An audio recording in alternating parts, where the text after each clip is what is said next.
everybody, thanks for tuning in. My name is Laura. I'm one of the host stock keepers here at Rolling Hills, and for today's Oh Baby, we're featuring Korey himself. So last week we asked you guys to let us know some of your questions, that kind of thing, and we got some great responses, so I thought I would just answer those questions for you now.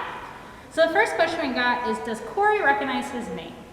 Well, me and the other keeper, Brooke, we kind of talked about it and we agreed not yet. He will eventually learn his name just like his mom and our other giraffe, Zuri. But as of right now, he doesn't. He has, however, started to recognize both Brooke and I's voices and does tend to come over to us more and understands that we take care of him and we're here to help him and be his friend. So he definitely knows who Brooke and I are, even if he doesn't know his name quite yet. Another awesome question was about the color of his tongue.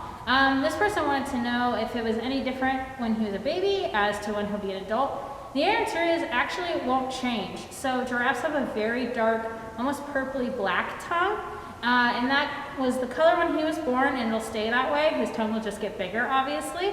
He also has had a lot of fun practicing using his tongue and learning how to pick up little pieces of alfalfa, kind of twirling them around and just figuring out how that works and how he'll eventually eat his alfalfa and grain just like the big girls.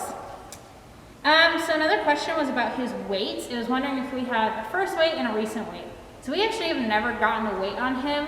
We initially were going to, but he's been hitting all of his benchmarks. He's obviously been growing quite a bit. So there hasn't really been a need for it. As you can imagine, we need a pretty big scale to weigh these guys, and it can take a lot of manpower. So we've just kind of not worried about it because we can tell that he's doing pretty good. And the last question was actually about their social groupings and was wondering if males would interact with their offspring in the wild. So generally they wouldn't really.